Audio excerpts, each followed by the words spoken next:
Data protection and privacy teams are under more pressure than ever with new laws, AI oversight, data breaches, and the constant expectation to do more with fewer resources. That's why TrustArc built a modern privacy and data protection management platform powered by Arc Intelligence.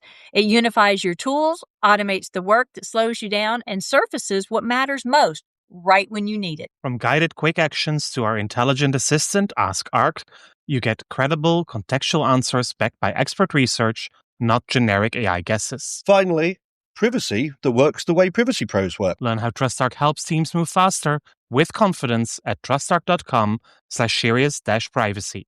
That's trustarc.com/serious-privacy.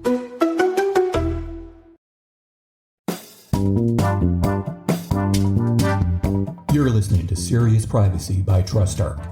Please welcome our hosts, Paul Breitbarth and Kay Roy. Only a couple more days until the Chinese Personal Information Protection Law, or PIPL, goes into effect. Kay and I spoke about this law already in episode 30 of this season, dated August 31st, as well as during our webinar on 15 September. However, questions keep flooding in, so we decided to record a follow-up episode. The guidance coming out of China is still limited, although it seems that the Cyberspace Administration of China, their main regulator, is starting to publish some explanatory comments.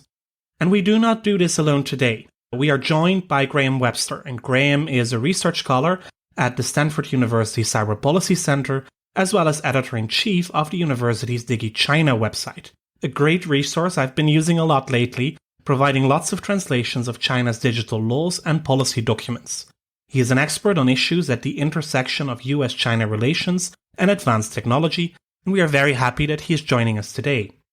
My name is Paul Breitbarth. And I'm Kay Royal, and welcome to Serious Privacy. So yes, Graham, if you've had a huge uptick in the visits to your website, it's because we're all over it, and so is everybody else we can possibly get the word out to.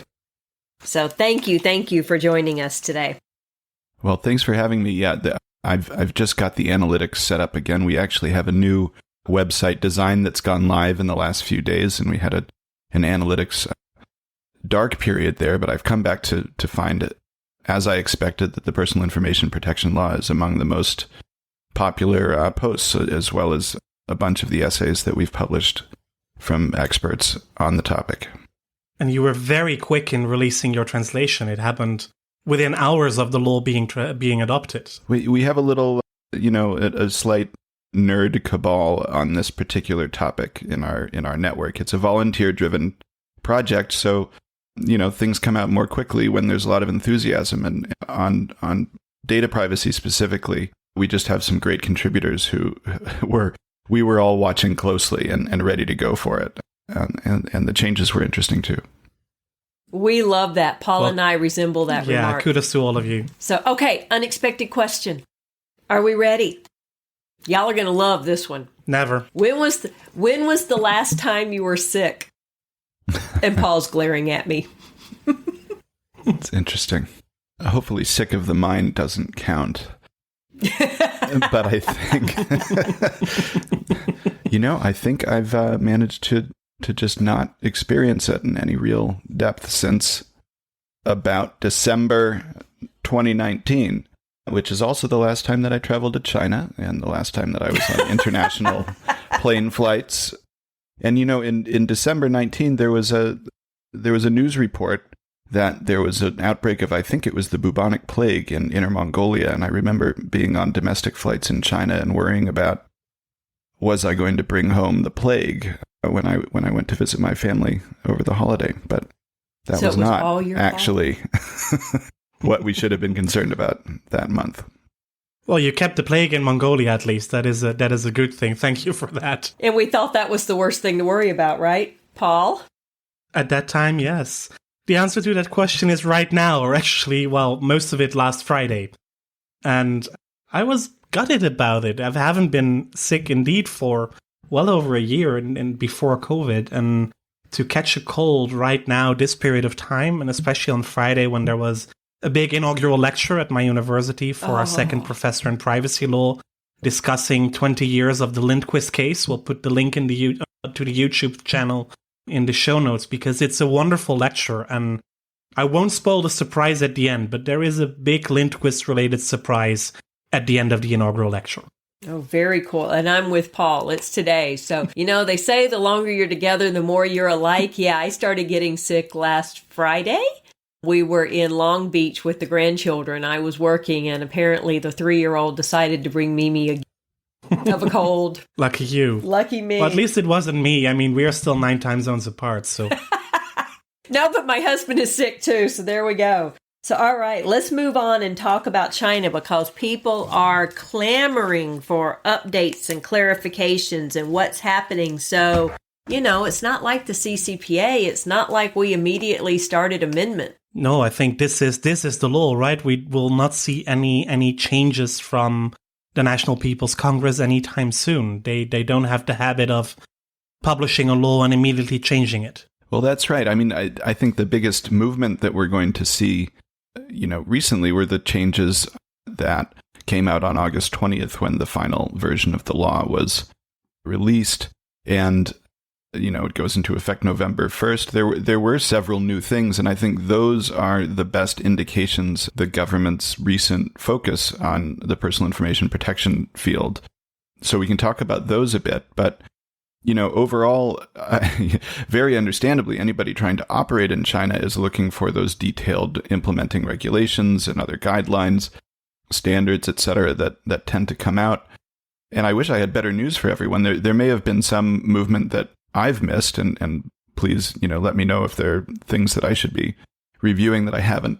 But, if you look at the cybersecurity law, which was previously the most the highest level authority on this stuff, it was 5 years from the release, almost exactly 5 years. I think it was short a few months from the release of the final law in 2016, and then it was implemented in June 2017. But only in 2021, just a couple of months ago, did we finally get actual rules on the critical information infrastructure question.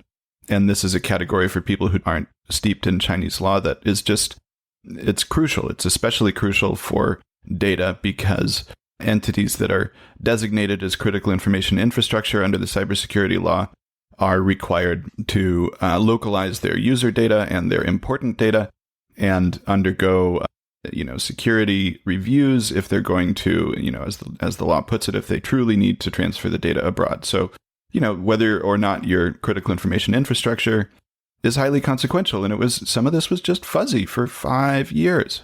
And so, there are concepts in the new law, which is, relatively continuous with that cybersecurity law thing. So we're not nowhere. There has been more clarity, and learning more about CII is important, and having all the details of the law is important. But there are going to be questions and definitions in the new law that probably will take years to get operationally clear. What I don't know is which ones they're going to do in a couple of years or 5 years, and which are going to, probably something will come out in November. I mean, I think the people have been working hard. Yeah. So what happened in the interim with the cybersecurity law? Were those provisions just ignored, or were they enforced without anybody knowing against what? So I don't have a systematic answer to that question, but the anecdotal answer is that companies were in touch with their regulators in their area of work, sort of their sectoral regulators, and they just reach an understanding about what they need to do to continue their operations. If you're of certain size, you're going to have kind of government relations people, and you'll have your sectoral regulator, and you'll probably have occasional contacts with the Cyberspace Administration of China. And, these kind of concerns are in many cases raised privately, and a sort of one-by-one understanding for the big actors is reached. It's not very satisfying for people who want to just get their legal stance and all their procedures, correct to the letter of the law, but that is kind of how things work in China in many cases. Well, and we have people on both ends of the realm. We have those who are on top of it. They want everything cut and dried and lined up and organized. And we have people that have no idea that there's even a law in China to pay attention to. So we have listeners on both ends of the spectrum. We would hope most of them are on one end versus the other. But let's be honest, a lot... Well, at least that they're aware that there is such a thing as the China PIPL. Yeah, and there are... saying that, PIPL. Paul and I have an ongoing debate. I call it PIPL. He calls it this other thing. And I'm of the mind that we don't say SAPAPA and we don't say good per. We say GDPR and CCPA. So I think it should be PIPL. But and who's with me? Come on, everybody. Give me your votes. We're going to take a poll here where it is. How do you pronounce it?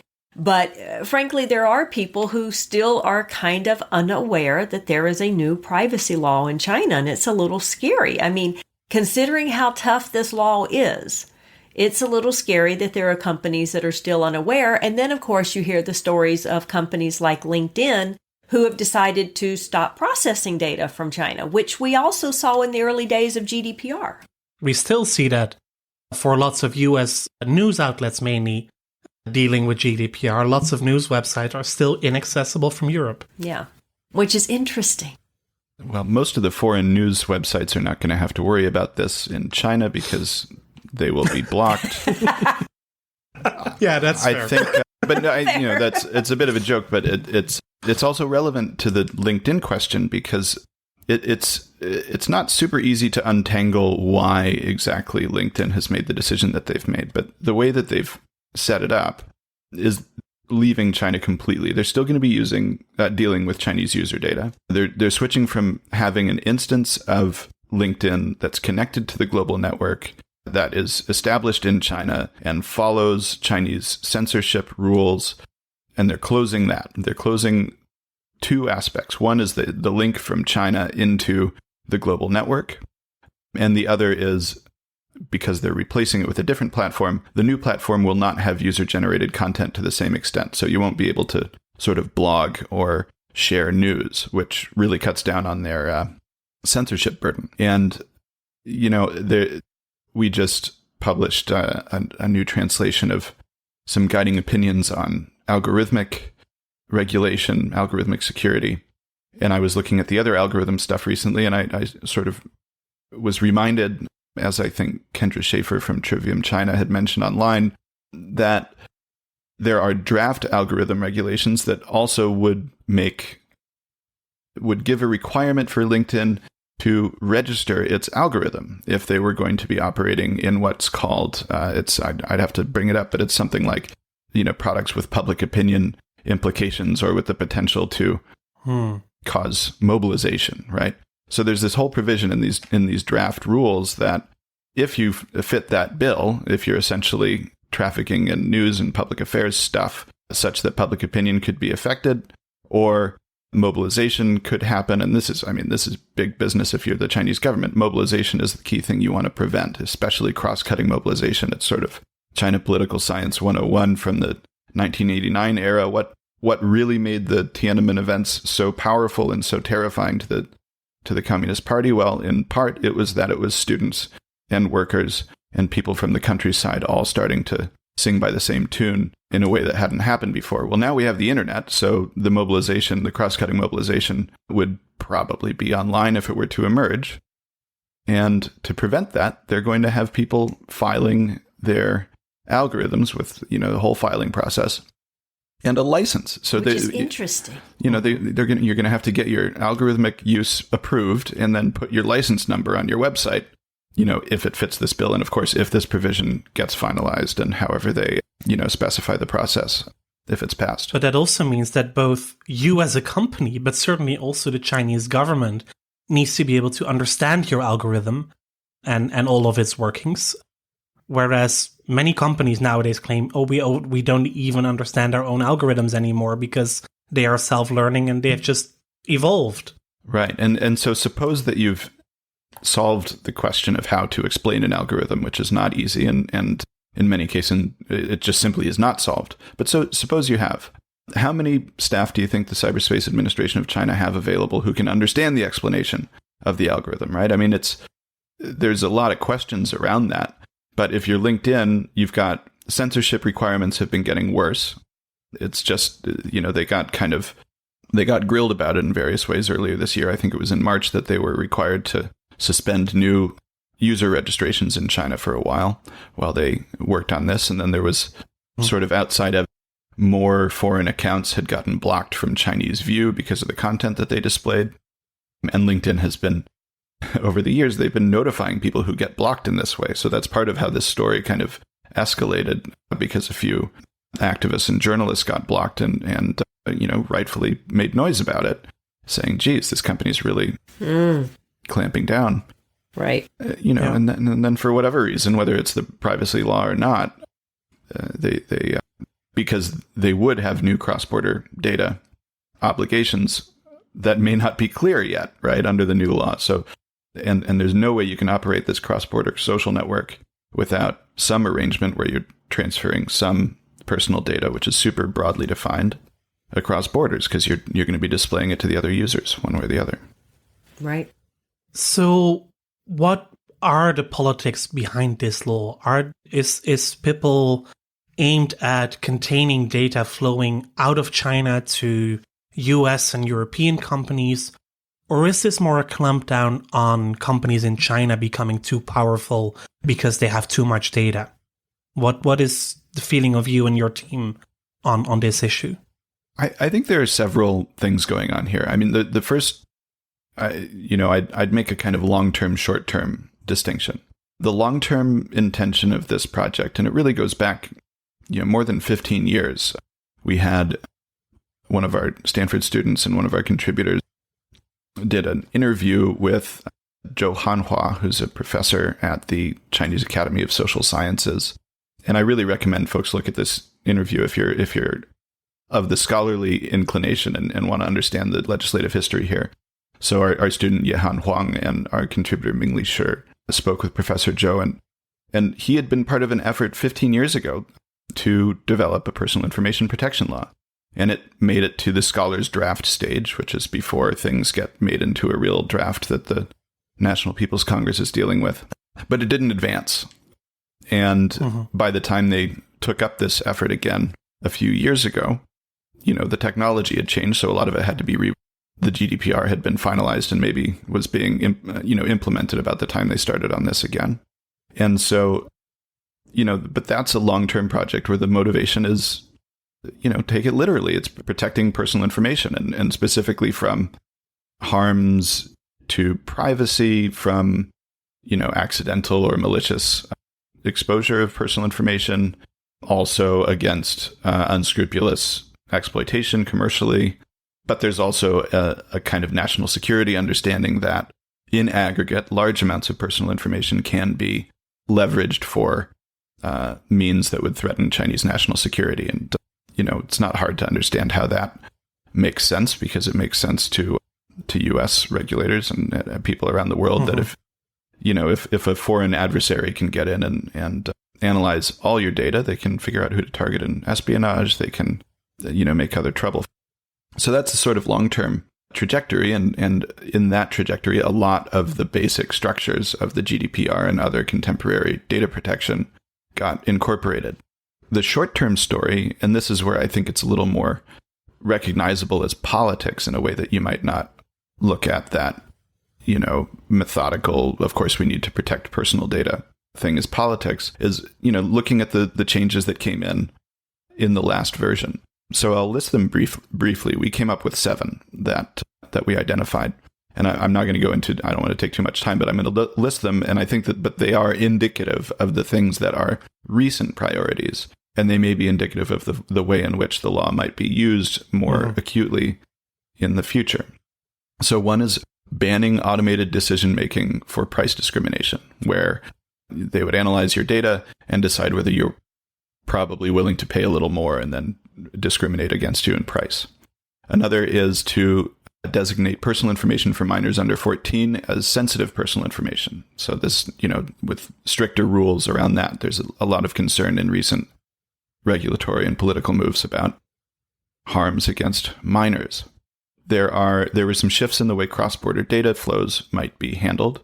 One of them being a really interesting provision in Article 38 that if you're regardless of the legal basis you use to transfer personal data abroad, and there are several, those doing so must, quote, adopt necessary measures to ensure that foreign receiving parties' personal information handling activities reach the standard of personal information protection in the law. So who knows how that's going to be worked out, right? I mean, Some people went straight to, oh, this is like GDPR adequacy. There are actually quite a few other ways that it could be read.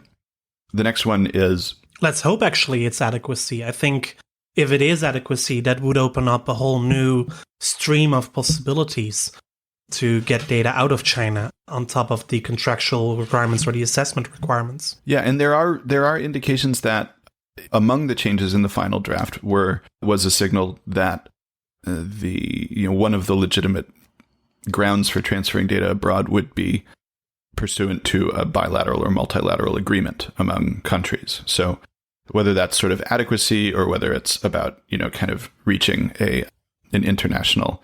Well, we have this quote from that interview with Professor Zhou, where he talks about avoiding the balkanization of digital products through an international arrangement on the flow of information. I mean, I think there is openness to this sort of diplomacy. I don't know if it's realistic to happen. I mean, maybe not between China and the European Union or China and the United States, but between countries that are a little less at odds and perhaps scoped in such a way as to avoid the most sensitive issues. I think that's quite possible. So I can talk about the rest of the recent changes. In any case, we'll link to that article also in the notes that we provide with the episode. I think also when you speak about minors, we've recently heard quite a lot about protection of minors coming out of China. Indeed, with PIPL and the 14-year threshold, but also the gaming laws that have gotten a lot of media attention. I'm not sure to what extent the media would be over-exaggerating when they say that the Chinese government would only allow 3 hours of gaming a week, 1 hour on Friday, Saturday, and Sunday. But that seems to be part of a bigger push of the Chinese government to make sure that children indeed are well protected from harm, but also to make sure probably that they follow the proper kinds of education and proper course book, so to say. Yeah, well, is that fair? I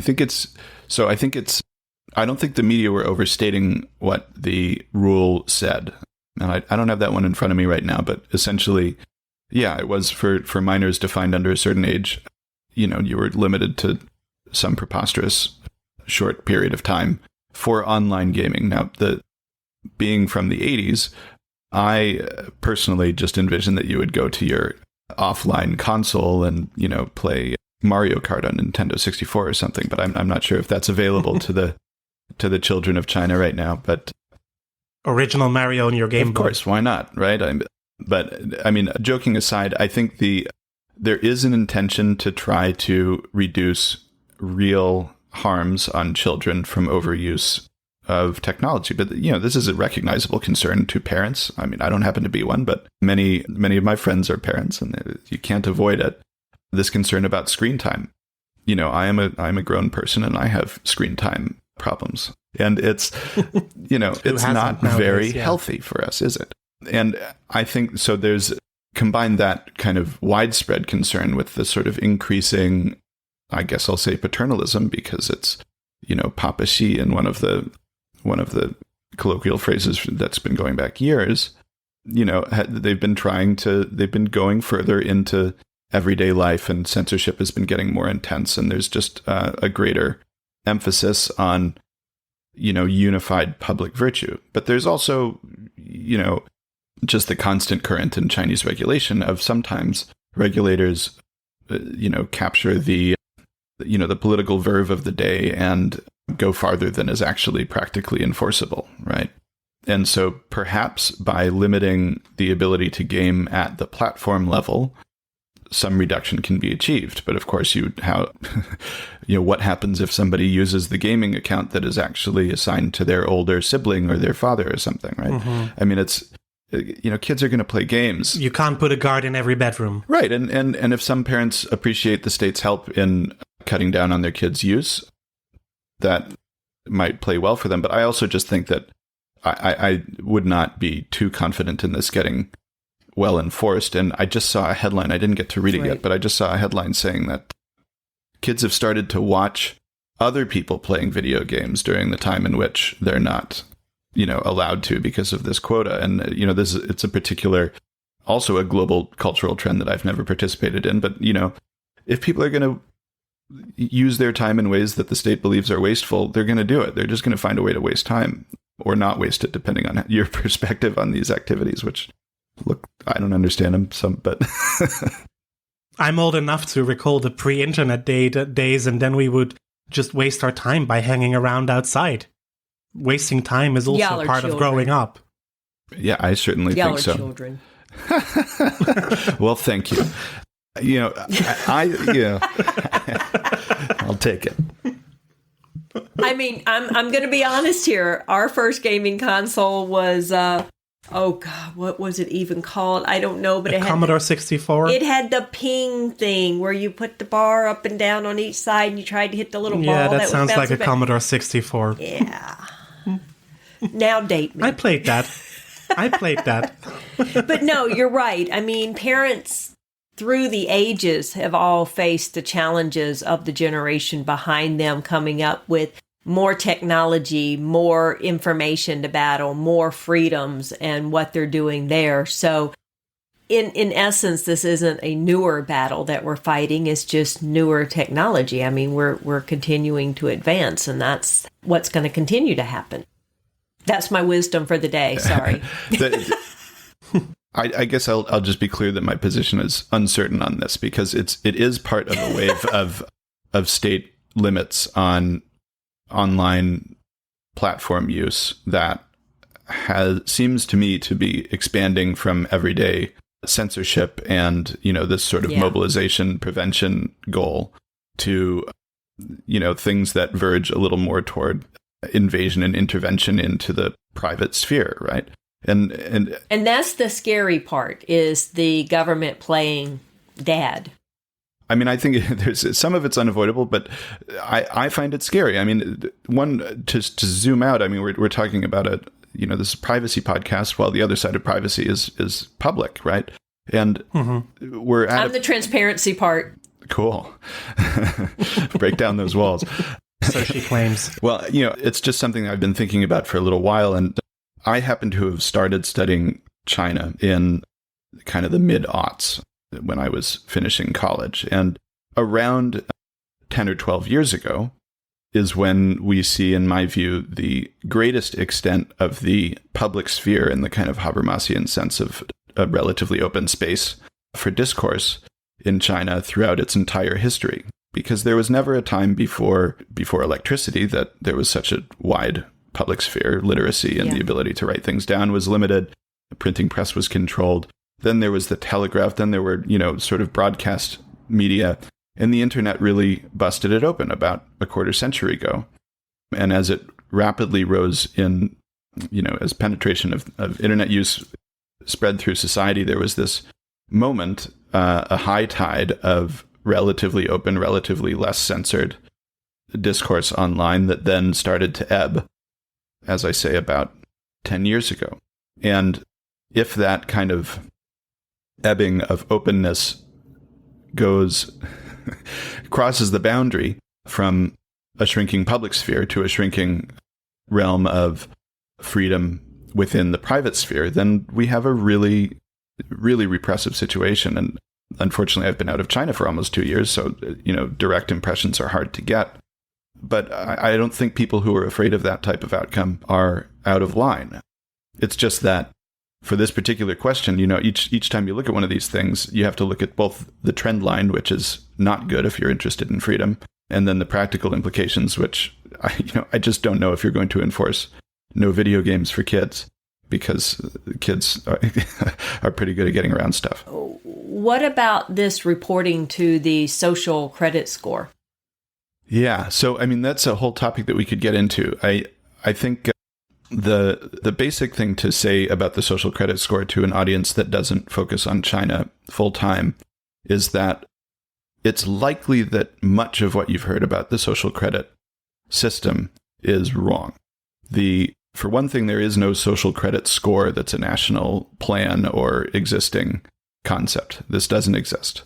The government is not running scores for citizens, and the social credit system does not incorporate, machine learning analysis of your online discourse. What it is essentially a set of memoranda of understanding between regulators, data sharing agreements where for people who are on the wrong end of an enforcement action, whether they have a judgment against them from a court or if they're on a blacklist because they've misbehaved on a train or something like this, these local penalties, things like being banned from the fast trains or, needing to pay your restitution, will now be transmitted to other realms of penalty. So you can sort of get further state pressure to enforce these penalties. So, that's not all hunky-dory. A lot of these penalties are being imposed in a way that doesn't have due process. I mean, this is the Chinese legal system after all. Recourse is very hard.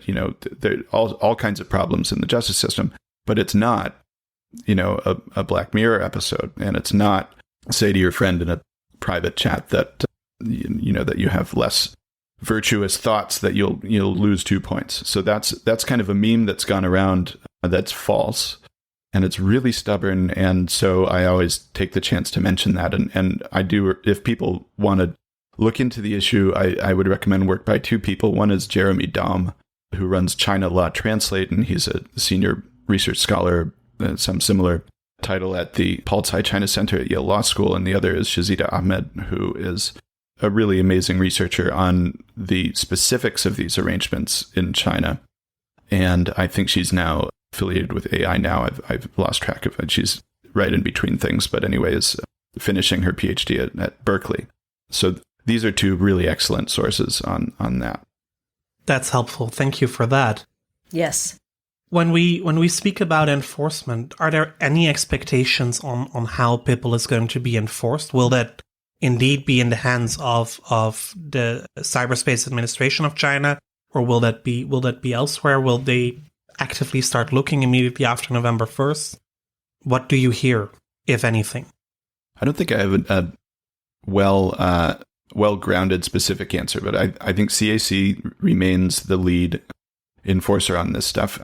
Looking back, we're not coming out of nowhere, right? There was the cybersecurity law we were talking about earlier.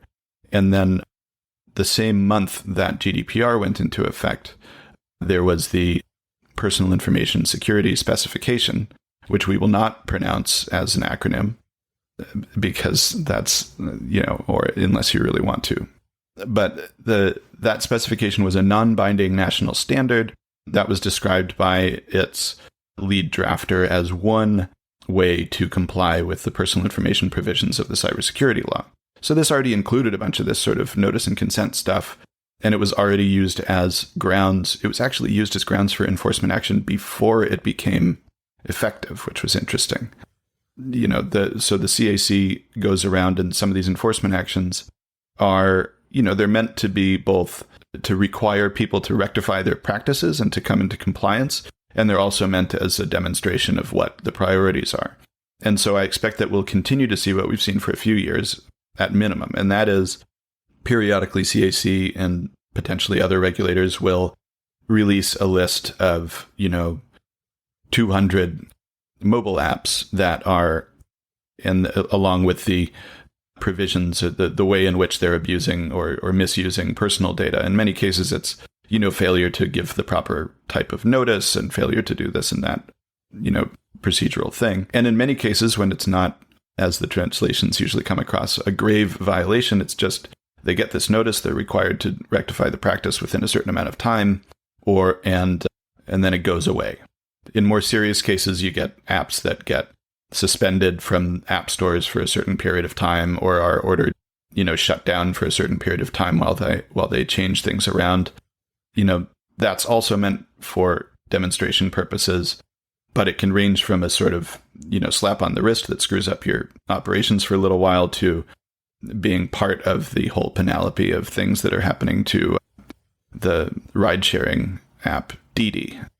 So, I would expect that type of thing to continue, but there are I'm really interested personally to see what happens with these algorithmic price discrimination rules, because that's a big new, it's both an area of regulatory activity, just talking about how to regulate algorithms and how to get their use in alignment with social and political priorities. But it's also, how are they going to do that? How are they going to find evidence that my neighbor is getting a better deal than I am, or vice versa.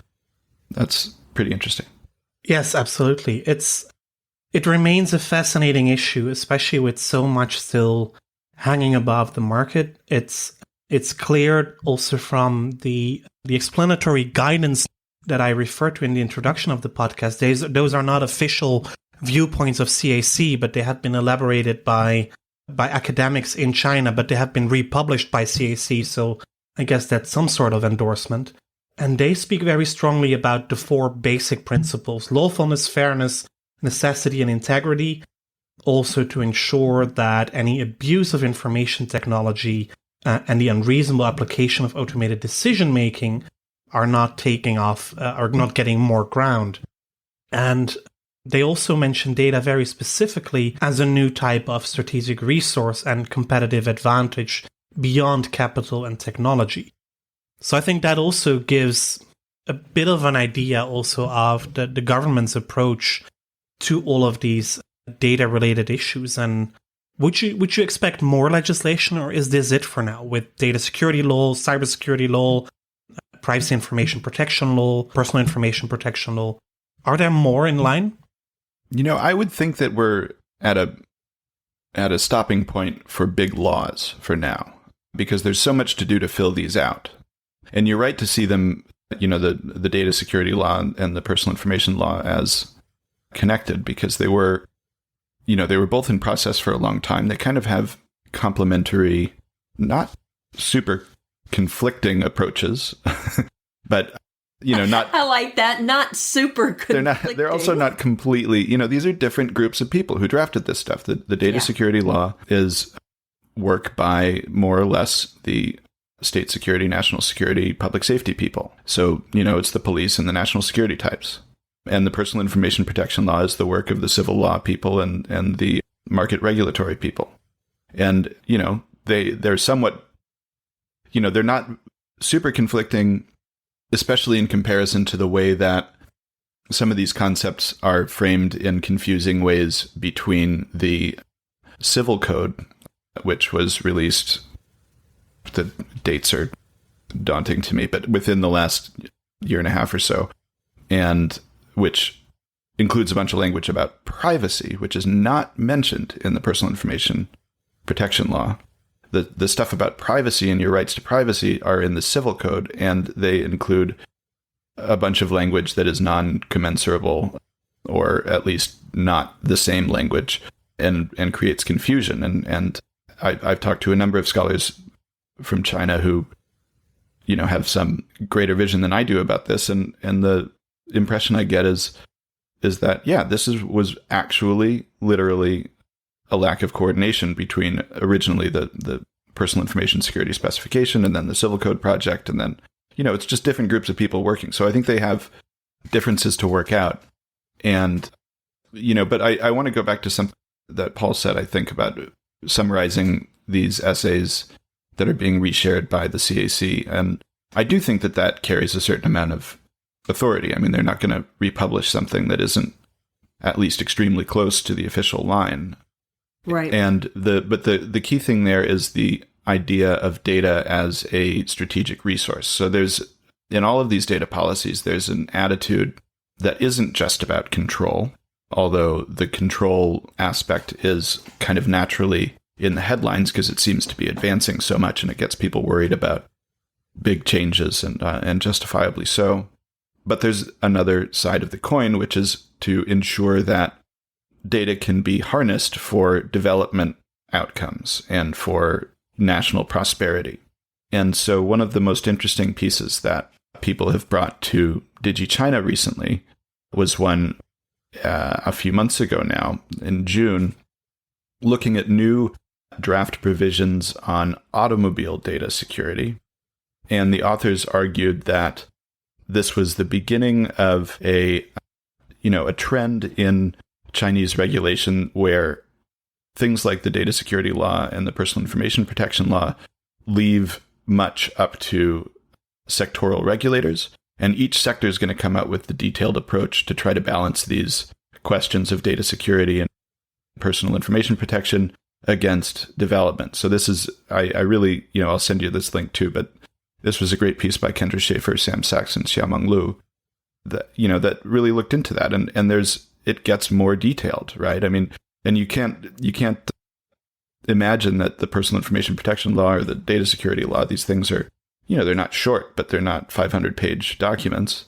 They're not going to have the details on how to handle, location data, and if there's cameras inside your car, is that sensitive personal information or not? And, and what are the implications of processing that in the vehicle versus sending it to the cloud for processing? And what if, your cloud is abroad? And these types of questions are going to get answered sector by sector. And that's where I think a lot of the action will be. So companies looking at the trends, I don't think they're going to experience just more control, because there is a tension in how to both harness data and control harms from its use.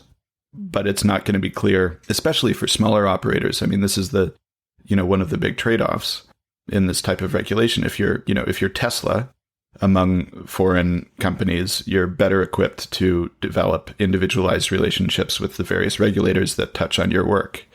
But if you're a small, autonomous vehicle technology startup that doesn't have, kind of a full stack industrial operation, then it might be tougher for you. And short addendum to that, the personal information law, one of the last changes in that final update is to recognize, essentially to establish a slightly lower burden for small and medium enterprises, as will be, potentially defined in more detail later. So there is also recognition that there's burden on small actors. Yeah. Anyway, so it's all, I tend to ramble on, but it's because these things do, they point in one direction and then in another. And We'd never do that ourselves. Absolutely Never, not. ever. No squirrel moments at all allowed here. But I am going to bring you to one squirrel moment, because I can let Paul have the last question. But one of the things that has been unclear to us, and we haven't gotten a really good answer on, under sensitive information, what are special designated statuses for individuals? And the different translations use different words for it. The best that I have gotten for it is it's along the lines of, if you're a undercover cop, that's a special designated status that you would want to treat as sensitive information versus someone being a professor. Yeah. When I was editing our translation, I went to a couple of colleagues who were, native Chinese speakers educated in China, which is, usually there's at least one such person involved in the translation. But, this is a technical term. So I polled a few people, and the impression that I got was that this really referred to people who, like you said, were an undercover police officer, or maybe had national security status, special status of some kind, or some clearance, etc. So I think, based on that, polling some expert colleagues, that's what that's after, and that it just isn't really relevant if you're not talking about somebody's relationship to some secret thing in the state. Okay, so that's pretty cool. What we did source out or suss out turned out to be probably accurate. Okay, I'll go for that until someone tells me differently. I mean, I think it's right because I trust those people, so. Well, and that's a good thing. Absolutely. It's good to know that they all agree. Excellent. Yeah, exactly. Reliable sources, always important. Exactly. Graham, thank you very much for being with us today. We are at the end of our time, so this was very clarifying, Yes. I think, for us at least, and I hope also for our listeners. To those, thank you for listening again to Serious Privacy. If you like our series, please do tell your friends and colleagues about us, and rate and review our episodes in your favorite podcast app or on your favorite podcast platform. Should you have any questions or suggestions, reach out to us via seriousprivacy@trustarc.com or join the conversation on LinkedIn. Just look for Serious Privacy. You'll find us on Twitter as Podcast Privacy, and Kay on Twitter as Heart of Privacy, and myself as EuroPolB. Until next week, goodbye. Bye, y'all. That was Serious Privacy.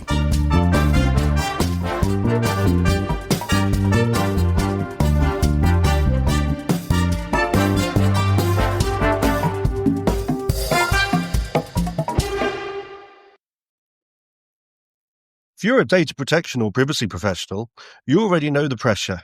non-stop regulatory change, AI oversight, internal demands, and the expectation to somehow stay ahead of it all. And the old patchwork of tools just isn't cutting it anymore. No. That's why TrustArc created a modern privacy management platform powered by Arc Intelligence. The TrustArc platform brings your workflows, evidence, research, tasks, and applications all together in one unified and intelligent workspace so you don't waste time digging, clicking, or context switching. With Ask Arc, your privacy assistant, you can ask plain language questions about laws, jurisdictions, or even your own program data and get credible, cited answers based on NIMD research and more than 1,000 global laws. It's explainable, transparent, and purpose-built for data protection and privacy. So if you need to add a vendor, create a cookie banner, or start an assessment, quick actions take formally complex tasks, turn them into bite-sized guided workflows to save you time. It's a platform that thinks like you, works like you, and helps you move faster with confidence, whether you're a seasoned DPO or you're just getting started. See how modern privacy gets done. Explore Arc at trustarc.com/serious-privacy. That's trustarc.com/serious-privacy.